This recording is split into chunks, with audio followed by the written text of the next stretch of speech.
some shit kick ass.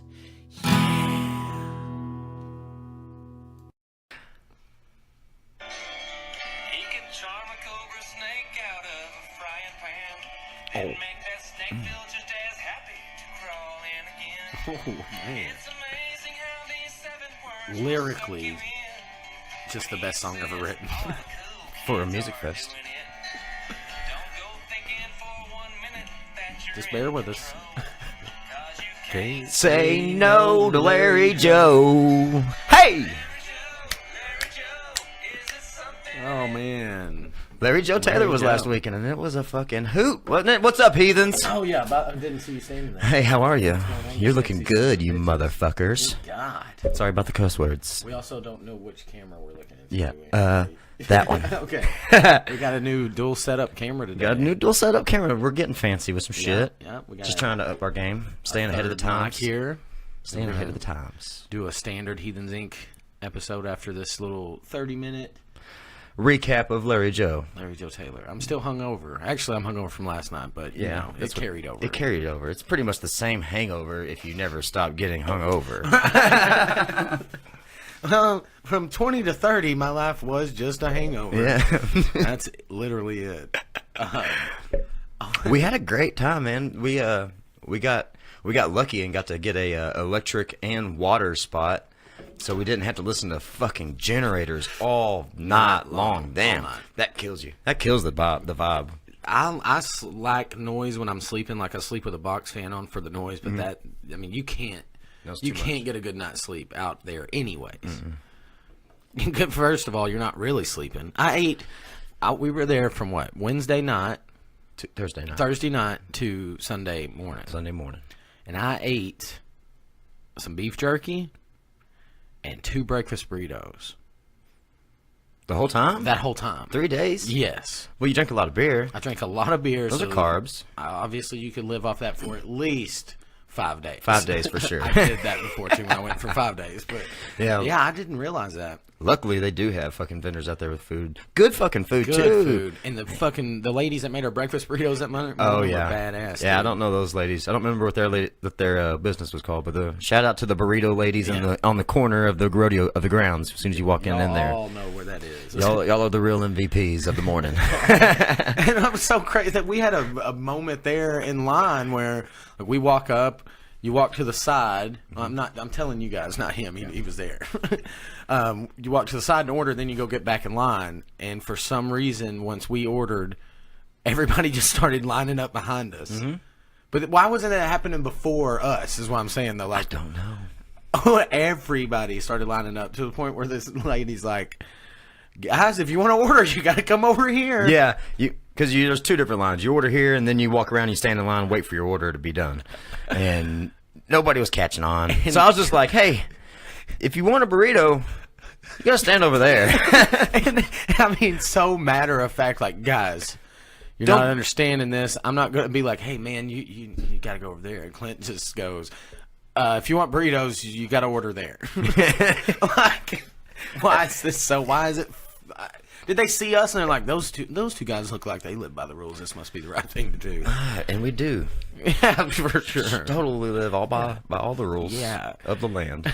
And then the chick that got in front of us, she was sitting to the side. She had already ordered. She ordered her burritos and went and sat down not in the line. She sat on the side of the tent on the other side of where you order from. So we didn't think she was. I thought she fucking worked there or something, hanging out, taking a break. She didn't understand the whole process either because 3 people are in front of us, and she gets in front of us and like, I ordered right before you guys, but I didn't know to get in line over here. Yeah, and like, well, we were standing there, but it's fine, no big thing, no big deal. So we kind of befriend this chick because some asshole walks by in a Luke Bryan t-shirt, and we just start riffing on Luke Bryan. And why the fuck are you wearing a Luke Bryan shirt at a Texas music festival? Exactly. Like somebody had to make that shirt. And they're pieces of shit. It blew my mind how that guy had a Luke Bryan shirt on and no black eyes. Yeah, exactly. Yeah. Those kind of go hand in hand out there at Larry Joe Taylor. Exactly. I feel like. Exactly right. Yeah. But she starts kind of laughing at us and riffing a little bit, and then as we get closer, she looks at us. She's like, "Y'all are really cool. I gotta let you know I ordered 8 burritos. 8 fucking burritos." Like, so what? When now she waited, she's smart as fuck. I don't know the girl.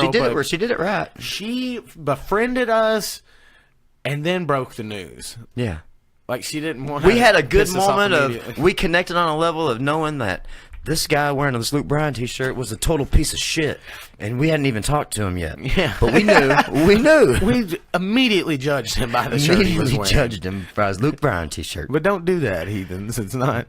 It's all right. It's you fine. can do that. Everybody If you're does wearing a it. Luke Bryan t-shirt, I'm gonna kick you. Fuck that guy. I'm gonna kick you. That guy's worse than the neo-Nazis that get punched in the face and people cry about. Exactly. Yeah.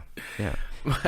But that was just one of the there's moments like that for the whole time you're there. If you're having a good time, and I had a great fucking this is the best Larry Joe Taylor I've ever done. It wasn't a fucking party trip like we've always done. It was Right. a very relaxing, mellow, chill out time. Like we went to Larry Joe Taylor, but we did our went own together, fucking you know? thing. It was We really did our own thing. And I think that's maybe, well, obviously we're mature, a little more mature than Right. we're all the other times. Yeah. And but it was just laid back. I enjoyed it the whole time. It was like a little vacation. Besides the porta potties and the whole situation of where you sleep and shit and eat at Larry Joe. It's like It's pretty. you can only be so comfortable. is what I'm Yeah. saying. I mean, the Like, amenities are vast, but you know. you could roll out there with an $80,000 camper and you're still going to be like, this is rough. You're exactly right. We took a camper last year, and there was a night there was a morning that I woke up and I was like, man, I don't know if I can do this today. Man. Maybe it's Friday. Let's just fucking go home. Fuck this place. Fuck it.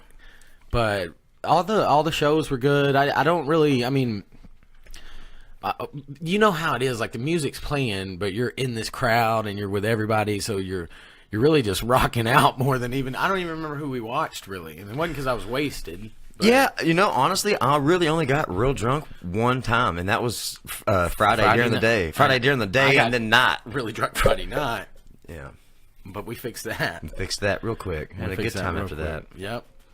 It was pretty kick-ass, man. William Clark Green was cool. Yeah. I've never seen him live, and I've always been on the fence about him, but he put on a hell of a show. Yeah.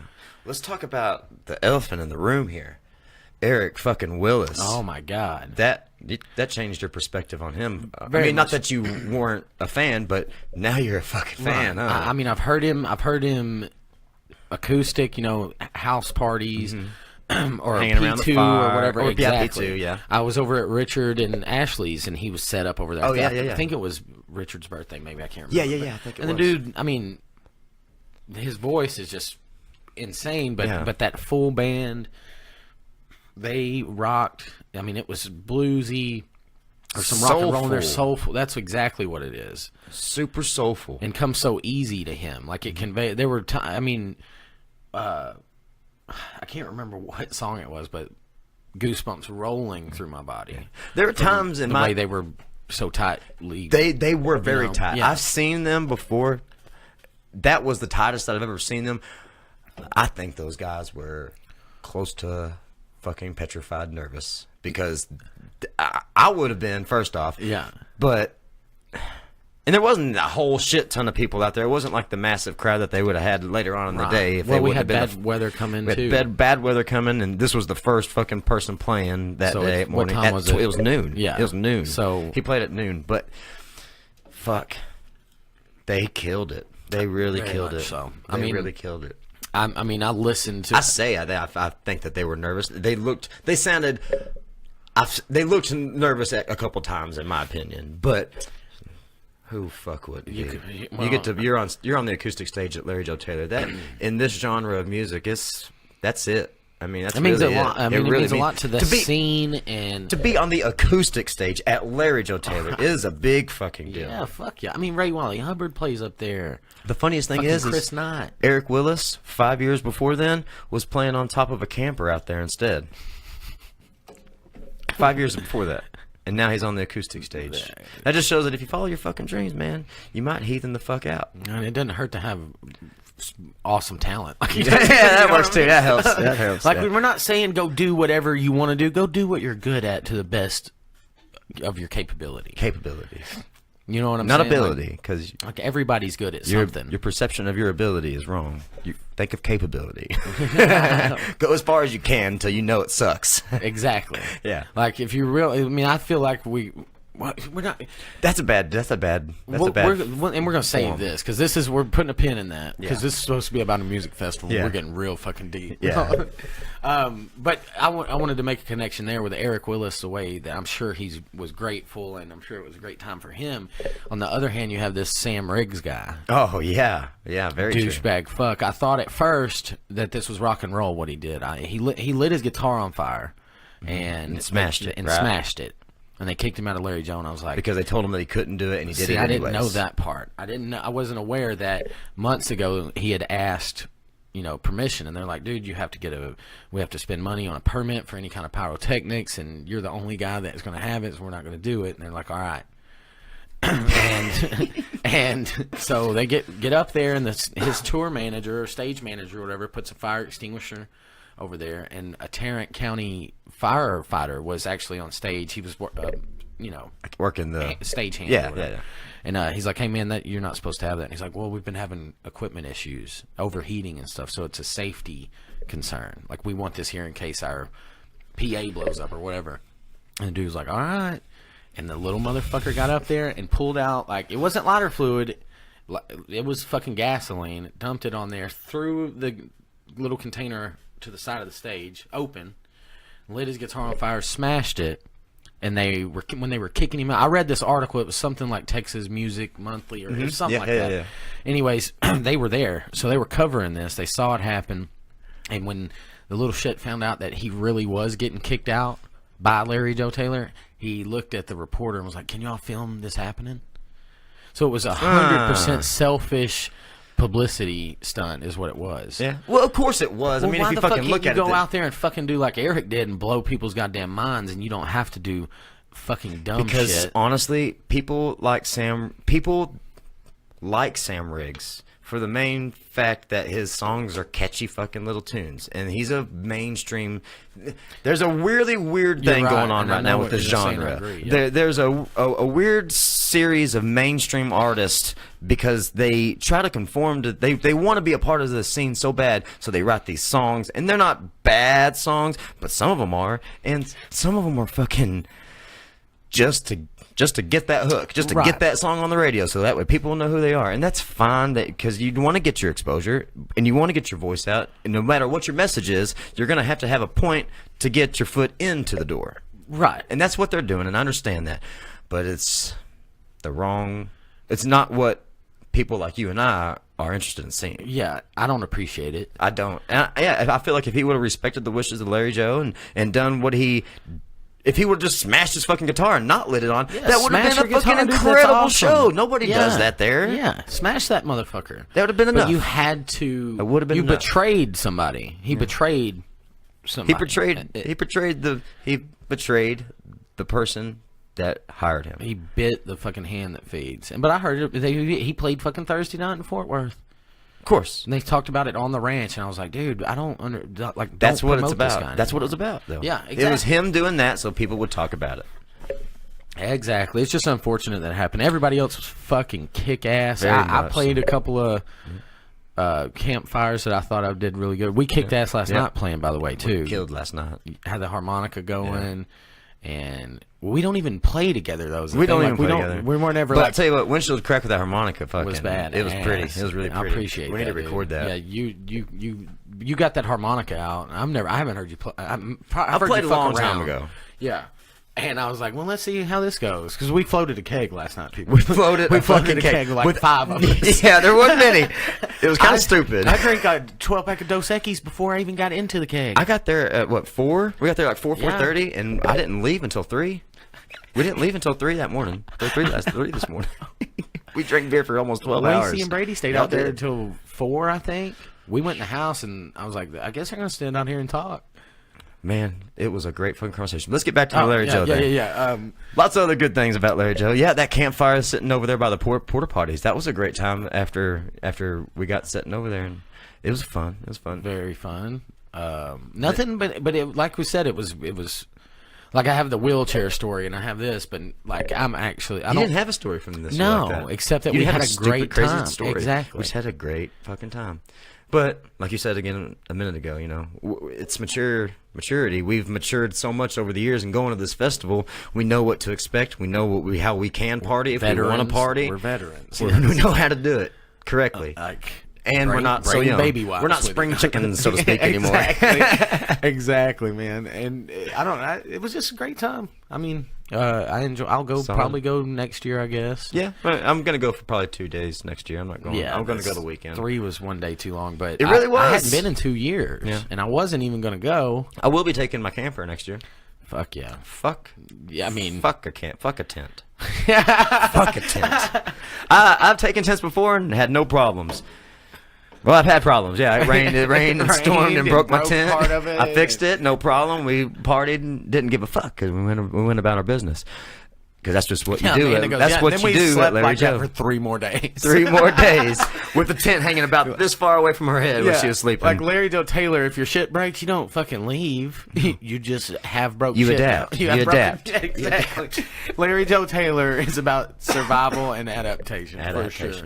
I saw a dude.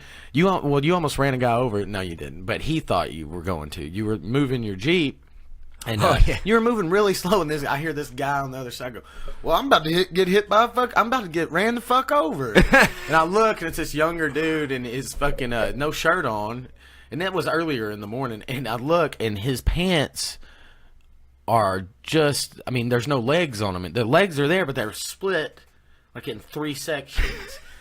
And I don't know what the fuck happened to him, but he was in high spirits anyways. It didn't matter what your pants looked like out there. He was wearing a goddamn grass dress, grass skirt. Over his pants that were shredded? That's what they look like. And cowboy boots, just walking back happy as fuck. Oh shit, I'm about to get hit by a car. And when I saw that, I was like, yep, that was the embodiment of Larry Joe Taylor Music Festival. That was an embodiment. Part of another embodiment was that Saturday whenever those girls walked by and they had their breasts, boobies their were breasts, painted. their breasts were painted with I like how you gold said breasts. I almost said titties, but gold painted body paint.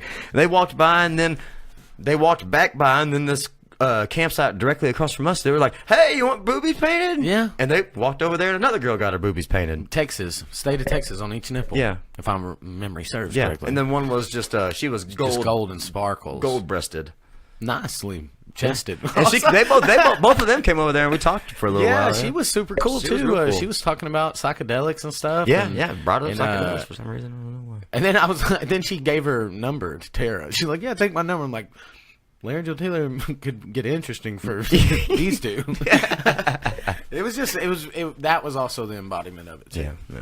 The free spiritness of it. Yeah. Going out there and not having to worry about what everybody else is worried about every day. You literally turn your mind off and get your tits painted if you want to, and you walk around. Yeah. And nobody thinks that's weird. Yeah. I guess it's really not. It's a fucking heathen festival. And we really, which we might talk about later, but we definitely went full heathen. I'd say we went full heathen. Full heathen in a manner of enlightenment. Yeah. Yes, for sure. We did a lot of talking. We talked a lot and got through some personal issues between all of us. Not issues that you and I have, the issues that we each have individually. Inside of our own. And things worked out very, very well. Yes, and we will talk about that later. I'm sorry we don't have crazy stories, but I'm actually not sorry. I had a good time. I'm not sorry either. I hope everybody else had a great fucking time out there. Yeah, Larry Joe was a great fucking time. If you haven't been, check it out next year. He also does a few other different events out there at Melody Mountain Ranch.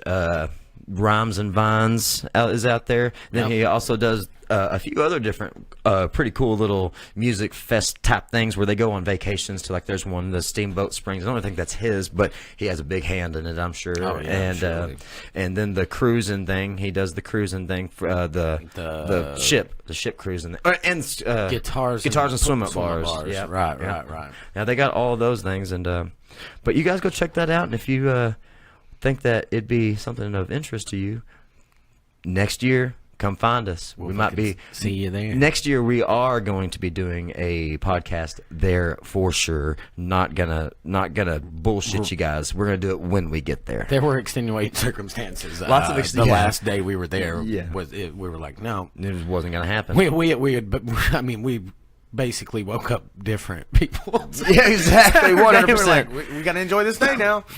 But anyways, guys, this was just our post LJT talk recap, letting you know what we did, and what we're gonna tell you some good stories in the next podcast, which we are going to be recording right after this one. So you guys stay tuned. Check your YouTube, iTunes, SoundCloud, Twitter, Facebook, yo, Instagram for the next episode. Yeah. It'll be with a good buddy of mine, Brady Moore. Check it out. But till then, do you boo boo? Heathen on, motherfuckers.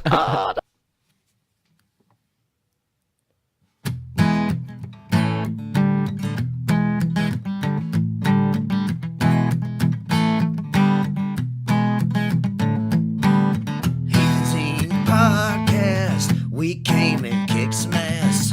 Heathens podcast. Back next week. We got some more shit to talk about. Yeah. Hey, man, come on back. We got more shit to talk about. If you got an idea, throw it down in the comments. Let us know, man. Come on.